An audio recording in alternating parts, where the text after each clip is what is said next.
And they have these very powerful legs as they live in the habitats of Africa where the days can get quite long and hot. So they have the ability to dig burrows into the ground and hide away from the hottest parts of the African sunny days. Now they're also an herbivore, and that means they just wander around at these very slow pace and eating and feeding on a wide variety of different plant species such as cacti, fungi, berries, grasses, you name it, they are eating it. And it is these few life choices that they make that make them a little bit of a pest species to farmers. Imagine having a guest like a tortoise wander onto your field, dig giant holes everywhere to hide inside, and then eat for free. Now that is one of their challenges. The other challenge in Africa is they are hunted for their meat and for their use in traditional medicine, but the whole truth is leopard tortoises in their habitats are contributing in a variety of different ways. One in seed dispersal, and the other major way is that on feeding and wandering around on a variety of plant species, they ensure that not just one plant is dominating an area, which means that a variety of other animals can live within the savannas of Africa. And although they've made quite the big impact in their native habitat here at Wild Wonders, that's Jimmy's contribution. He's done his very best today, so let's give him a big round of applause.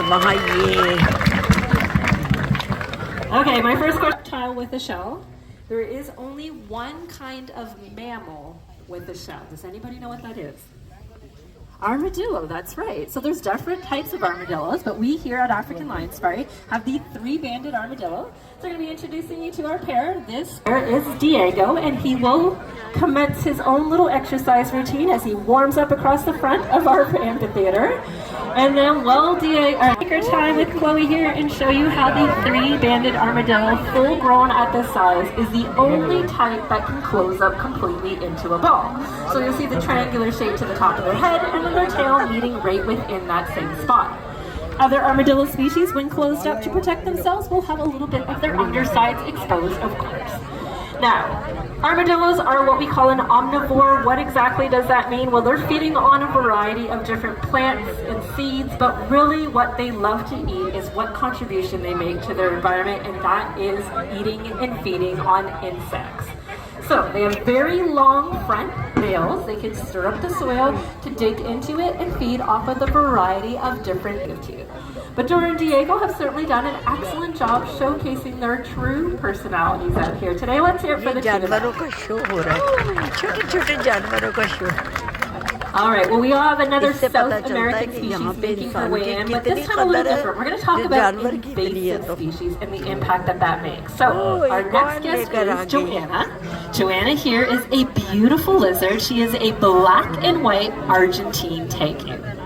This beautiful lizard, as I said, is native to South America. However, they have made their home in the habitats of Florida. Now, those little legs did not allow her to travel from South America all the way to Florida all on her own. Of course, that is on us as humans. These animals are acquired as pets. Cute little lizard, beautiful lizard, as they are smaller, growing into very intimidating house guests.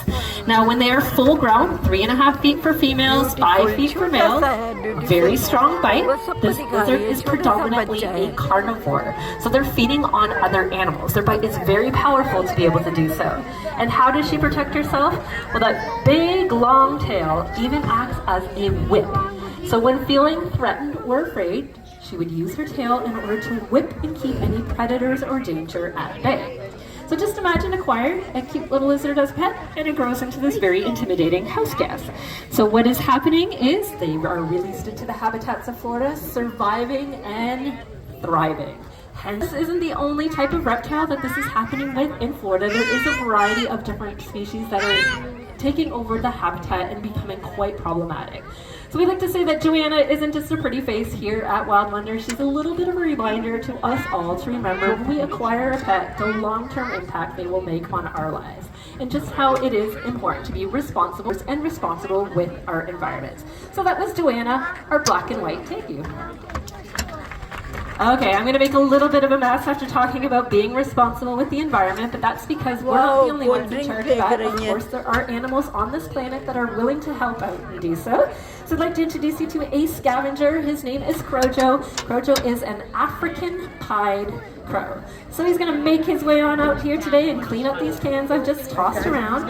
The African pied crow looks very similar to our own crows. You'll notice the big difference being the white band across his chest as well as around his neck. So as a general rule, crows have a pretty bad reputation because they are scavengers. We tend to think of them as being dirty, disgusting a little bit by nature. They eat garbage, they eat roadkill, all kind of gross to your eye. But in doing so, they are also helping to clear nature's way of germs and diseases. Makes it a little bit safer for us, for them, and of course for all animals on our planet. Now, since our crows are fed each and every day here at the safari by their trainers, doing his part for the